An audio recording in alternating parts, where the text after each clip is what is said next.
Ah, legal. E então, gente, vamos começar. Eu preparei um material só para trazer alguns dados, algumas informações.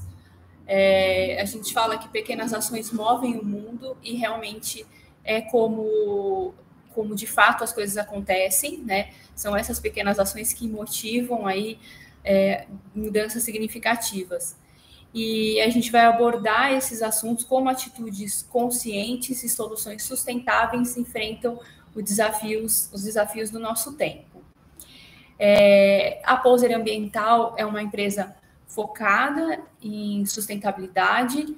Eu sou a sócia fundadora e nós começamos esse trabalho em 2015 e a nossa missão é justamente buscar inovação, desenvolver projetos sociais e ambientais dentro dos nossos clientes, né? Sempre pensando num planeta aí livre de resíduos, numa sustentabilidade que seja econômica, ambiental, social, né? Em todos esses aspectos. Também a gente desenvolve muito projeto, muita pesquisa.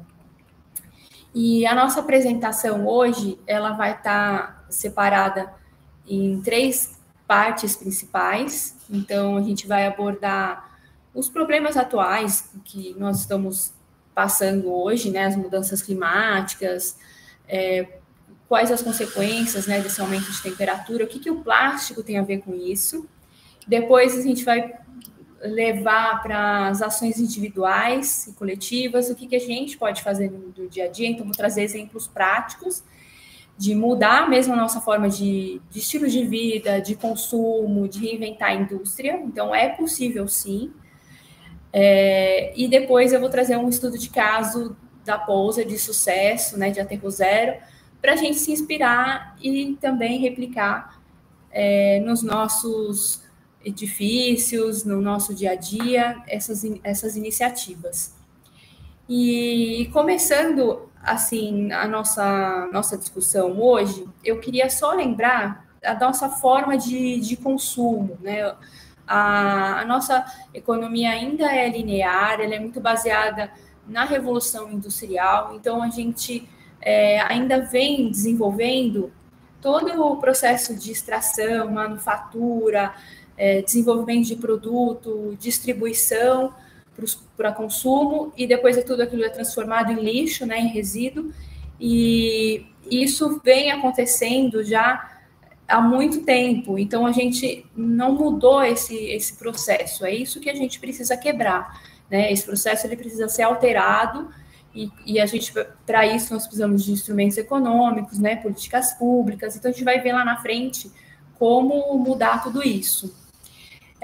E o que é o aquecimento global, né? A gente está medindo aí as temperaturas desde da Revolução Industrial, né, que a gente está falando de 1850, um período curto, né, menos de 200 anos, são 175 anos até hoje, 2025, e em um período tão curto, a gente teve um grau, né, de aumento de temperatura, e isso traz consequências muito desastrosas, né, para nós, como seres humanos, e também para todo o planeta, para todos os seres vivos.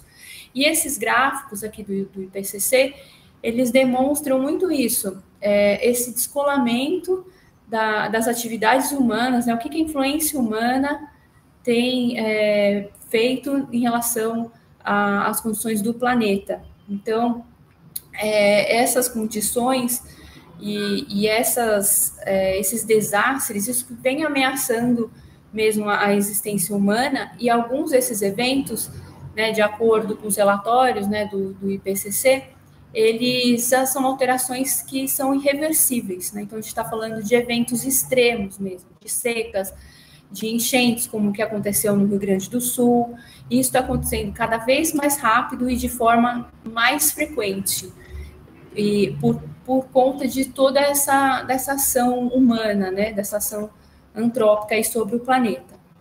O oceano, ele absorve, né, todo o excesso de calor, 90% do excesso de calor provocado pelas emissões, e a gente precisa lembrar que o oceano, ele também, além de ter um papel fundamental na regulação do clima, né, ele também fornece 50% do oxigênio que nós precisamos. Então, proteger essa estrutura é muito importante nesse contexto todo de mudanças climáticas.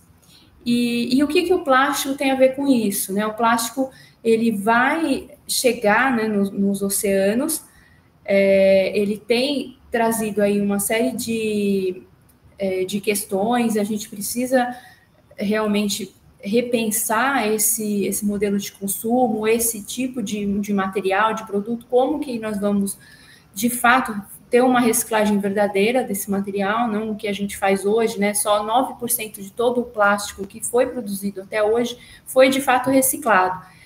E esse gráfico, ele, né, desde 1950, quando a gente começou a produção de plástico, efetivamente, né, a gente está falando aí de 2 milhões de toneladas, hoje a gente está em 460 milhões, que isso vem só aumentando, mesmo tendo todos os debates sobre plásticos de uso único e todas essas questões, mesmo assim, o aumento do plástico, né, da produção de plástico não para, não teve alteração. O plástico é feito de petróleo, né, gás natural, nós temos grandes volumes de emissões de gases de efeito estufa que vão sendo gerados em todas as etapas do ciclo de vida do plástico, e até 2030 a indústria do plástico ela vai ser responsável aí por 15% das emissões globais. Por isso que a gente até fez uma brincadeira aqui, né? Se o plástico fosse um país, ele já seria o 5º maior emissor do mundo, né? Então, a produção de plástico realmente é preocupante. E o plástico, como que ele chega no oceano? Quando a gente está andando nas cidades, é comum você olhar para as bocas de lobo, nas calçadas, e ver muito plástico. E quando chove, esse plástico ele vai para as galerias de água pluvial, vai chegar nos rios, e dos rios eles vão se conectando e chegam no mar. Então, esse é um mapa da iniciativa Ocean Cleanup, onde eles fazem um mapeamento dos rios que realmente estão trazendo, né, plástico. Então, são mais de 1.000 rios que são responsáveis por 80% da poluição global de plástico no oceano.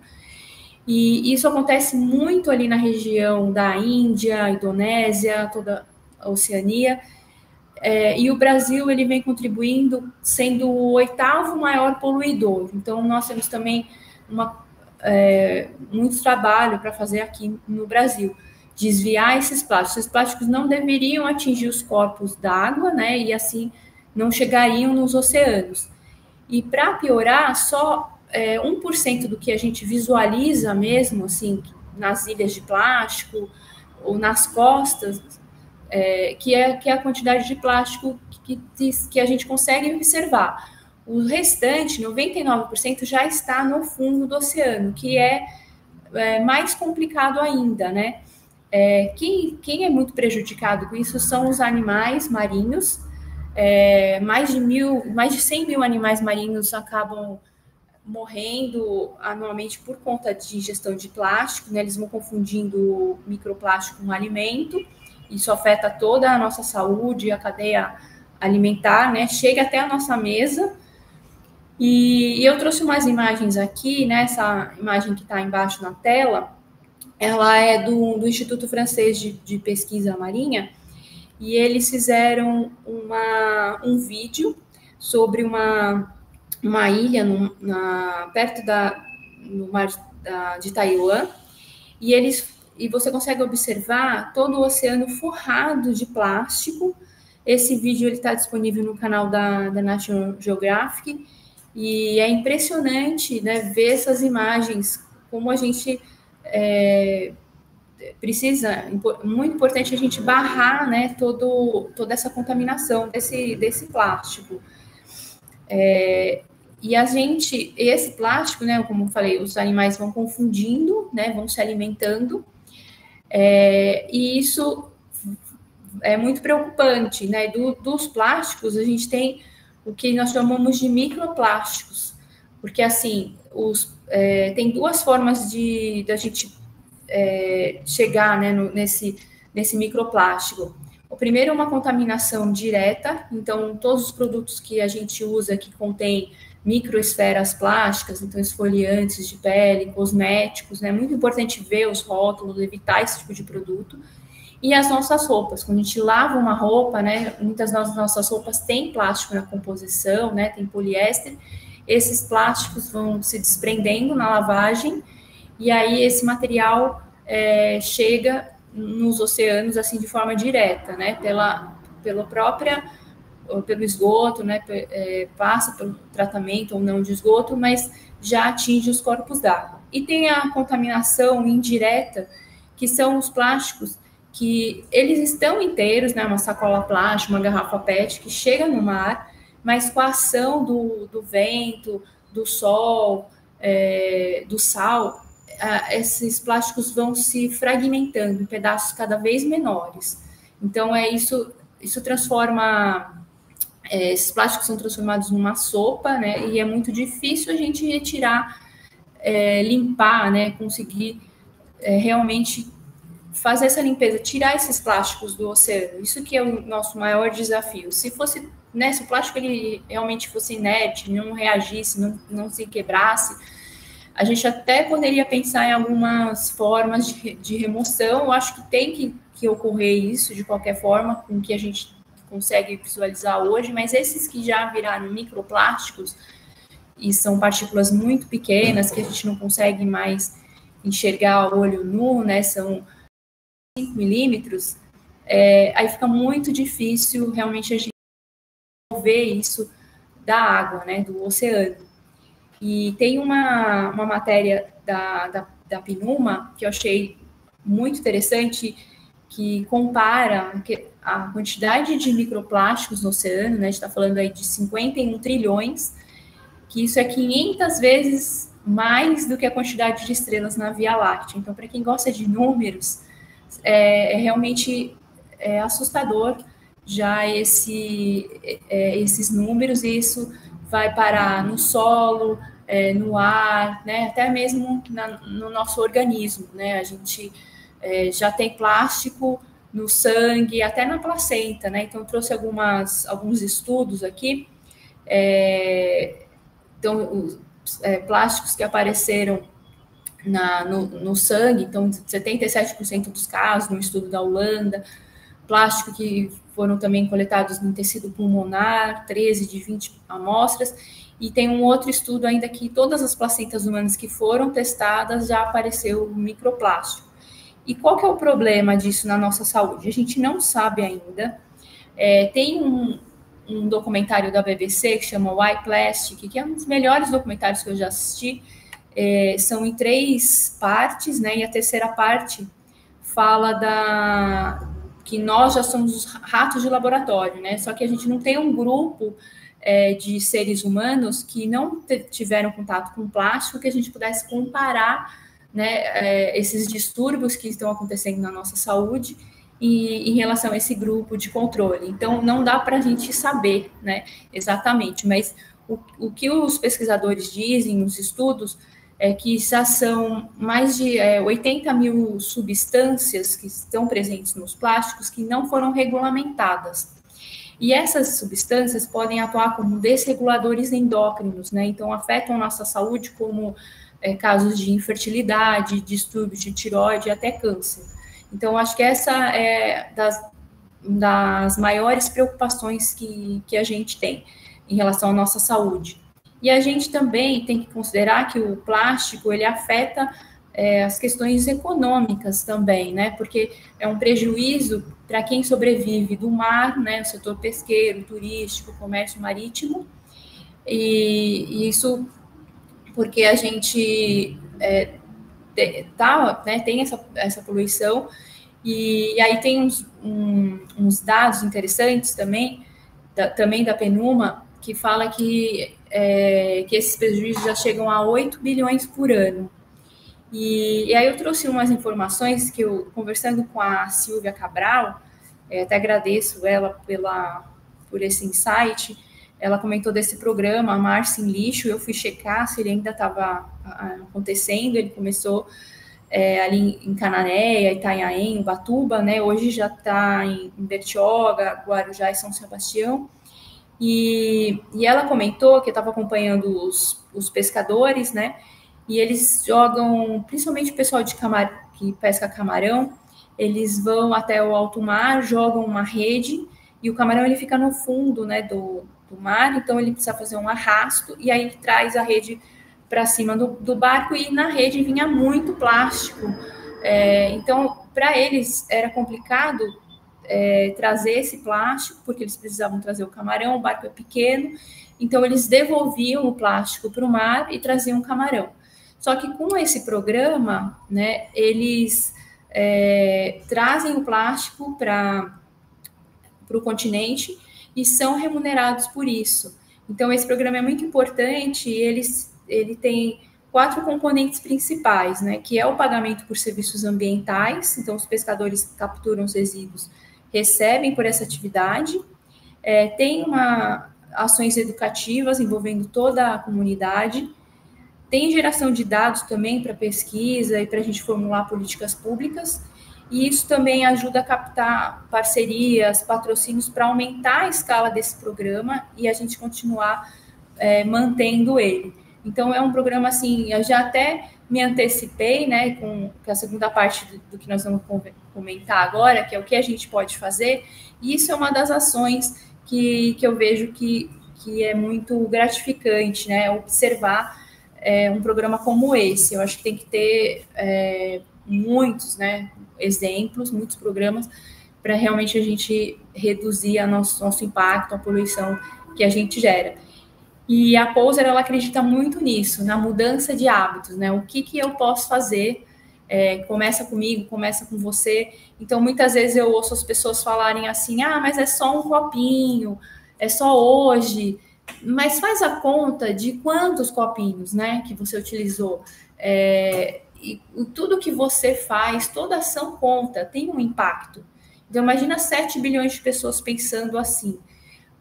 Então, faz diferença, o indivíduo tem esse poder, sim, de mudar. Então, todas as escolhas que vocês puderem, né, fazer, desde trabalhos voluntários, fazer plantios, levar as crianças, né, para ter contato com a natureza. Todo mundo que tem criança tem que ter um minhocário em casa, tem que fazer compostagem, porque a gente tem a oportunidade de ensinar para eles uma nova forma, né, de resolver os problemas, de ser mais sustentável, porque a gente cobra isso, né? Mas a gente precisa dar o nosso exemplo também. Fazer compras a granel, evitar o plástico. Então, tem muitos exemplos, muita coisa que a gente pode fazer. E lembra no começo da apresentação, né, que eu falei do nosso modo linear de consumo, de produção, que a gente precisa quebrar, né, aquele ciclo, um modo linear que a gente vive hoje economicamente, que ainda é da Revolução Industrial.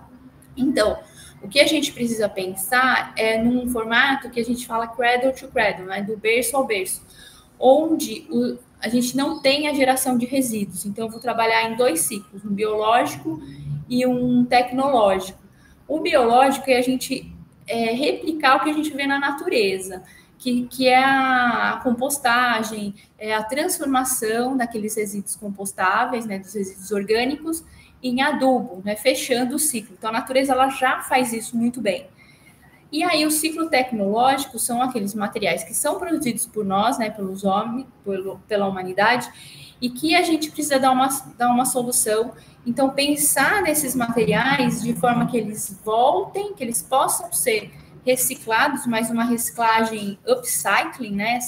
Esse material ele volta a ser o que ele era antes, ou ainda melhor. Então, eu vou dar um exemplo prático aqui. Meus gatos, né? Já é um exemplo bem real, na verdade. Destruíram o meu sofá, né? Quem tem gato sabe, cachorro. E aí, o que eu vou fazer? O que eu poderia fazer? Eu poderia entrar em contato com um fabricante e falar, olha, eu vou precisar me desfazer desse sofá. Ele retira esse sofá, todos os componentes que são, por exemplo, biodegradáveis, um algodão que pode ser transformado em adubo, vai para o ciclo biológico. E aí, aqueles materiais, né, que podem, de repente, virar enchimento para um outro sofá, o metal, as molas vão ser reaproveitadas para um sofá também, então tudo é reaproveitado, né? E aí, com isso, eu não tenho geração de resíduos e eu não preciso retirar mais recursos do meio ambiente. Entendem como esse é o caminho? Pensar, quando a gente fala em logística reversa, né, que as coisas voltam para a indústria, é isso, é a responsabilidade do produtor e nós, consumidores, em cobrarmos isso também. Então, é possível, se a gente conseguir chegar nesse formato, né, de consumo, não é todo mundo parar de consumir, mas ter um consumo consciente e que os produtos possam voltar para as fábricas, né, e serem remanufaturados. Essa é a ideia. Então, quando a gente fala em gestão de resíduos, a gente tem essa meta, essa hierarquia, né, de primeiro começar por tentar não gerar o resíduo. Então, exemplos disso, tenho a minha caneca, a minha garrafinha, depois eu vou tentar reutilizar. Não conseguir reutilizar, vamos fazer a reciclagem, a compostagem. A última opção é o aterro sanitário, só que no Brasil essa pirâmide ela é invertida, né? Porque o aterro sanitário ele recebe 95% do que o brasileiro gera e a gente consegue reciclar, aproveitar só 5%. Então, isso é muito pouco, né? A gente precisa pensar de uma forma diferente. E a Política Nacional de Resíduos, ela já tem essa meta, ela foi muito bem escrita, e ela é muito parecida com a Waste Framework Directive, que é da União Europeia. Também tem essas metas de não geração, né, de aterro como sendo a última opção. Então, é possível, mas a gente tem aí muito trabalho pela frente. Trabalhos da nossa parte, né, como consumidores, as indústrias e o governo. Então, todo mundo tem que fazer a sua parte mesmo. Mas se eu não conseguir não gerar, né, se os resíduos forem gerados, o que eu tenho que fazer? Primeira coisa é separar os resíduos. Quanto mais organizado, limpo, separado, maior a chance desse material ser reaproveitado, ele virar um recurso. Então, os recicláveis, eu preciso sim separar e organizar, deixar limpo. Se eu pegar um saco preto e jogar lá uma latinha, uma garrafa PET, resto de comida, papel higiênico, vai virar tudo lixo, vai virar tudo rejeito, eu não vou conseguir aproveitar.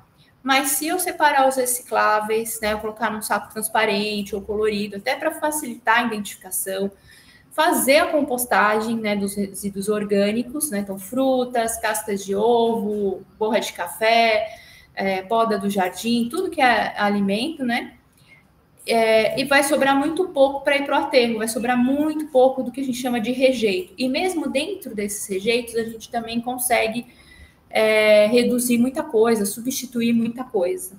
Então, isso já está na mão do cidadão, porque hoje, como a gente está com um índice de 5% só de reciclagem no Brasil, que é nada, a cidade de São Paulo, a última vez que eu chequei, estava em 3%, isso demonstra que as pessoas não estão separando e também tem aquela confusão, né? Que eu ouço muito, eu separei meu resíduo, mas vem o caminhão e mistura tudo. É lógico, são coletas diferentes, né? Eu tenho coleta dos recicláveis, que ocorre em um dia da semana, eu tenho coleta que a prefeitura chama erradamente de lixo comum, né? Mas que é o rejeito, o termo da Política Nacional de Resíduos Sólidos é o rejeito, para aquilo que não tem o que fazer, que é o saco preto, né? Onde a gente vai colocar esses materiais. E aí, sim, eu tenho essa coleta do rejeito. Então, as pessoas precisam se atentar, precisa entrar no site da prefeitura, né, na sua cidade, ou em São Paulo você tem um Recicla Sampa, e ver, coloca lá seu endereço, vê o dia e o horário da coleta seletiva. Não tem coleta seletiva na minha rua. Entra no 156 e pede, exige, eles vão alterar a coleta, ou então vejam um ecoponto, um PEV para você entregar esses resíduos, né? São mais de 1.500 pontos de entrega voluntário, e a gente também tem os ecopontos. E uma pergunta que todo mundo faz em relação aos recicláveis é: precisa lavar um reciclável? Eu vou gastar água? Sim, você precisa lavar, porque a gente está falando de pessoas, né, são as cooperativas, que vão fazer a separação. A maioria dessas pessoas que trabalham nas esteiras são mulheres, elas que vão triar, vão separar, e a separação toda é manual. Então, a gente precisa, sim, lavar as embalagens, aquele potinho de iogurte cheirosinho que está na sua mão, quando chegar lá, vai estar cheio de bicho, vai contaminar os outros recicláveis que estão limpos e ainda vai reduzir também o valor da comercialização desses materiais. Então, a gente precisa higienizar. Muito importante também desmontar as caixas, né? Caixa Tetra Pak, desmonta ela, joga uma água ali dentro, deixa secar, deixa escorrer bem, depois você amassa a latinha. Essa redução no volume também facilita a coleta, também deixa o processo mais eficiente. E eu gosto sempre de lembrar que, assim, a reciclagem, ela é importante, ela é necessária, mas o primeiro passo ainda é não gerar o resíduo. Porque quando a gente pensa na reciclagem, ela funciona como um paliativo. A gente já gerou o resíduo, precisa fazer alguma coisa com ele. Mas se a gente não gerar, é o melhor dos mundos. E para isso, a gente fala de coisas muito simples que você pode pensar aí no seu dia a dia. Então, quem está em escritório, em casa, né, ter a sua caneca, ter a sua garrafinha. A gente precisa beber muita água, né? Beber 2 litros de água por dia. Então, eu estou sempre carregando minha garrafa. Não tem como ficar comprando garrafa PET, né, de água e cheia de microplástico ainda, para piorar. Então, é uma questão também de saúde. E aí você pode pensar também no seu kit de sustentabilidade, que atende o seu dia a dia, né? Eu gosto de tomar um milkshake. Então, se você levar um canudinho de metal, você evita aquele canudinho de plástico. Ou então tem um conjunto de talheres no escritório para quando você pedir um iFood, você recusar o talher de plástico. Tudo isso você pode adquirir, né, esses hábitos e ir substituindo as coisas. Você monta o seu kit, né, de acordo com a sua rotina, com o seu dia a dia. E aí tem muitos plásticos também que, assim, não fazem sentido existir. Eu fico louca. Por exemplo, essa luvinha do mal, né? Quando a gente vai num restaurante, tem que colocar essa luvinha.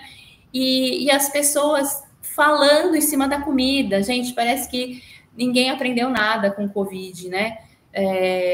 Não é essa luva que vai fazer a diferença. A gente não falar, né? Não ficar ali em cima dos alimentos. Então, ter esse cuidado. Esse mexedor de café também, parece que isso tem perninha, né? Nos nossos projetos, a gente encontra esse mexedor em todos os coletores. Tudo misturado, no meio da comida. É muito difícil pegar ele, que ele é pequenininho. Na cooperativa de catadores, a gente não consegue reciclar esse material. Então, eu teria que juntar num pote separado, igual papel picado, né? Que a gente tem um saco separado que sai da fragmentadora. Então, porque não tem como você ficar fazendo catação de item a item, numa esteira, né, de separação de resíduos. Então, esse é um material que a gente acaba não reciclando. E ele contamina tudo, é horrível, não deveria existir. Cápsula de café, né? Logo mais no nosso canal a gente vai lançar muito sobre as cápsulas. A cápsula também é um retrocesso, então as pessoas acham que é status, é um café gourmet e tal, mas quem conhece café sabe que não é nada disso, né? O bom café mesmo é aquele que é moído na hora, se possível de um produtor local, com uma moagem, com uma torra adequada, né? Mas o que acontece é que esse café, o nosso café, sai daqui do Brasil, vai até a Suíça, é colocado nas cápsulas, volta para o Brasil e é vendido 15 vezes mais o quilo desse café em cápsula que o quilo do café normal ali, em pó. Então, assim, e a gente já gerando esse plástico e tal. Mas eu separo, levo lá nos programas de logística reversa. Tá, essas cápsulas, só 5% retornam aos fabricantes. A gente já produziu cápsulas para dar 5 voltas no planeta. Tem pessoas que eu ouço que falam que nem sabem mais fazer café, só sabem fazer de cápsula. Então, assim, realmente essa foi uma invenção que prejudicou muito a gente, criando essa necessidade que não precisava existir. Então, mas a cápsula, acho que vale a pena a gente fazer um capítulo depois só sobre ela, porque tem muita coisa aí para falar mesmo. E aí, outras coisas que a gente pode fazer é substituir, por exemplo, esponja de lavar louça pela esponja natural, né, que aí pode ser compostada. Essas esponjas de plástico, elas soltam microplástico. Aqueles paninhos de cera de abelha, né, que são esses panos de cera encerado. E aí a gente pode usar para frutas, para fechar um bolo, ou até uma tampa de silicone, fraldas que são ecológicas e que elas são uma evolução da fralda de pano, né? Então, elas como se fosse um absorvente, e ele é extremamente eficiente, depois você consegue lavar, reduz muito o custo e a produção, né? Enfim, das fraldas descartáveis, porque as fraldas descartáveis, só para vocês terem uma ideia, elas demoram 450 anos para se decompor. Então, é complicado, né? Logo no começo da vida, o bebê já passa por isso. E aí tem coisas muito simples também, que nem o shampoo sólido, o condicionador, que dá para a gente usar também essas versões em barra. E aí a gente deixa de usar essas embalagens plásticas. Tem produtos de limpeza também sustentáveis, né? É muito importante vocês lerem os rótulos do que vocês usam na casa de vocês. Por exemplo, hoje a gente vai no supermercado, assim, são gôndolas e gôndolas de muitos tipos de produto, mas se você lê as especificações, lê os ingredientes, também não são todas as embalagens que colocam os ingredientes, às vezes você tem que ir atrás da ficha técnica, pedir para o fabricante e tal. Mas se você ler, você vai ver que os princípios ativos, eles são os mesmos, o que muda é a concentração. Então, você compra lá um Veja desengordurante, um Veja para limpar o vaso sanitário, um Veja para limpar a geladeira, mas é tudo o mesmo produto com concentrações, e às vezes o cheiro também é diferente. Então, assim, um multiuso ou um sabão de coco, vinagre, limão, você já limpa a casa inteira, não precisa ter esses outros produtos que são tóxicos, fazem mal para a nossa saúde. Ainda, por exemplo, cândida, né, cloro, as pessoas usam isso para limpar a casa. Não fazem ideia do que isso faz na nossa saúde. Então, é uma coisa é um produto classe 1, né, que a gente fala, produto perigoso, não deveria ser vendido para uso doméstico, assim, é extremamente complicado, e as pessoas usam às vezes puro, né, então tem muita coisa aí para falar também de produtos de limpeza. E aí, uma outra questão também, que eu acho que isso mudaria tudo, né, a gente, na gestão de resíduos, se as pessoas fizessem compostagem, porque o resíduo orgânico, ele representa quase 50% do que a gente gera em casa. Então, se a gente separar os resíduos orgânicos e fizer a compostagem, olha quanto que a gente deixaria de enviar para o aterro sanitário. E são esses resíduos que provocam as emissões. Então, é muito simples. Você vai precisar de um pote, vai colocar os resíduos picados ali, depois você vai levar ou para o seu minhocário ou para a sua composteira e vai cobrir com folha. Você pode fazer direto no chão, pode fazer em qualquer lugar. Até num balde, né? Se você mora em apartamento, o minhocário é o que melhor funciona, mas também dá para fazer uma composteira coletiva no prédio, né? É uma coisa simples, não é enviar o homem para a Lua. Então, é algo muito natural, muito simples, e que se perdeu, né? As pessoas acham que é complicado, que não dá para fazer.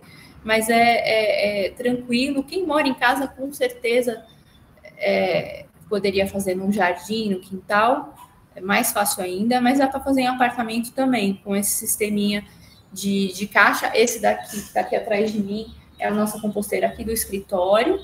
E aí a gente separa toda a borra de café, casca de fruta, a gente cobre com folha, não tem cheiro, não tem mosquito, não tem problema nenhum. Só cobrir bem, né, com material seco, pode ser folha seca ou serragem, e aí você tem lá depois o adubo. Se você mora em casa, você pode fazer uma caixa, né, de compostagem, pode fazer uma baia, pode fazer direto, que é o método Lages. Então, no nosso canal já tem os vídeos explicando todos esses métodos de compostagem. Então, dá uma olhadinha lá depois. E aí, vamos para o final da apresentação. Eu trouxe um case que é muito especial, que é um edifício que a gente conseguiu o Aterro Zero, que é o B32. Ele já tinha algumas certificações ambientais, e nós conseguimos a certificação TRUE, que é o Total Resource Use and Efficiency. Essa certificação, ela tem como objetivo repensar todo o ciclo de vida, né, dos recursos no edifício, também nas empresas, e são 81 pontos. Nós precisamos organizar narrativas e todos os documentos para demonstrar que o que a gente desenvolveu todo esse trabalho ali dentro, então, para depois passar para o auditor.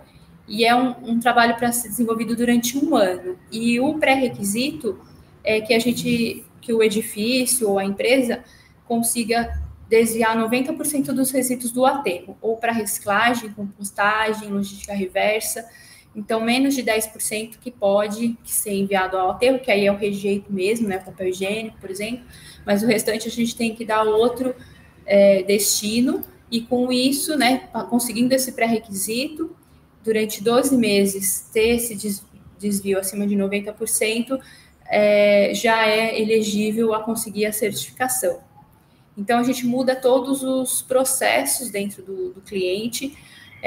Nesse projeto, a gente desenvolveu uma metodologia europeia que chama Pay As You Throw, que é uma iniciativa também a reduzir a geração, né, e separar corretamente. Dentro das empresas, eles precisam separar em 6 frações. Então, aqui na primeira foto, a gente consegue ver papel, plástico, metal, vidro, compostável, rejeito.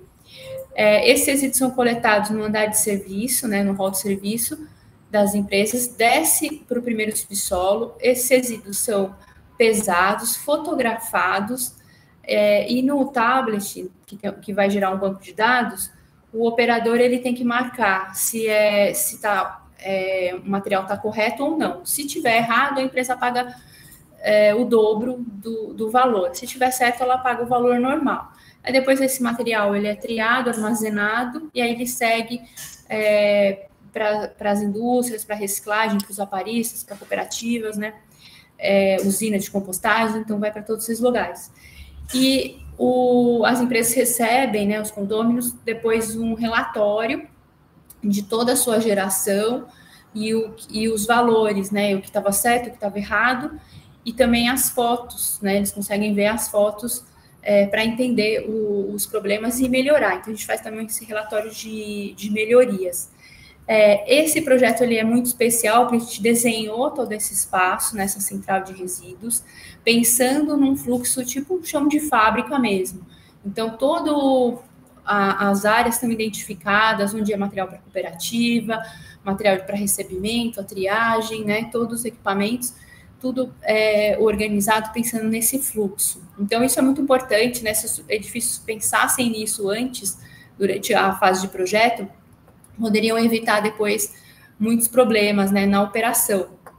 Mas também a gente consegue adaptar edifícios existentes, né, se a gente precisar.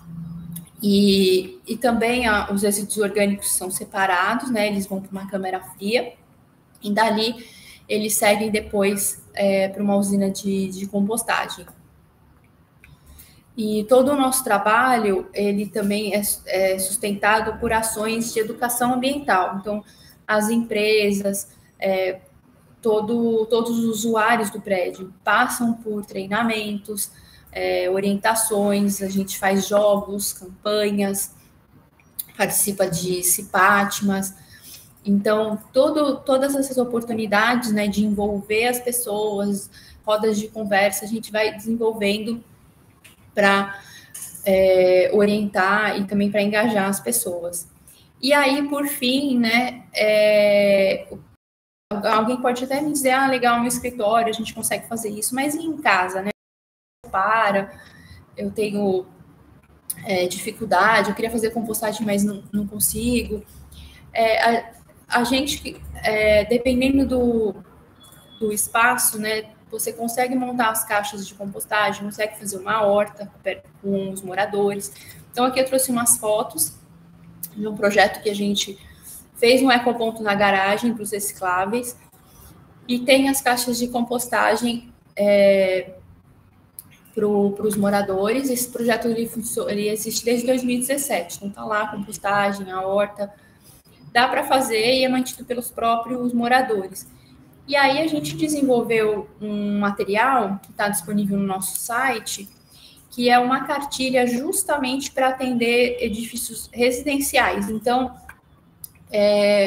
vocês podem baixar, levar para o síndico, para o conselho e implantar tudo isso. Então, aqui tem cartilha, tem comunicação visual, tem como separar, a explicação, né, de como separar os resíduos, como ver no site da prefeitura o dia e o horário da coleta. Foi tudo desenvolvido para São Paulo, mas dá para aproveitar para outras cidades, aí você só precisa consultar a prefeitura da sua cidade. E aí também tem os resíduos especiais, entulho, óleos de cozinha, resíduos, pilha, lâmpada, que são outros materiais que não fazem parte da coleta do dia a dia, mas que você precisa levar num ponto de entrega voluntário. Então, está tudo explicado aqui, com os sites, com os exemplos. É um trabalho que a gente demorou 1 ano para fazer e ele é gratuito, está disponível aí para qualquer um, realmente que fazer aí na sua casa, colocar em prática. Bom, eu espero que vocês tenham gostado. Agora eu vou começar a responder as perguntas. Com esse trabalho, com essa iniciativa, a gente consegue contribuir com 4 dos 17 Objetivos de Desenvolvimento Sustentável. Vocês também têm acesso aos nossos contatos, né? Tem a página da Poser. Se inscreve no nosso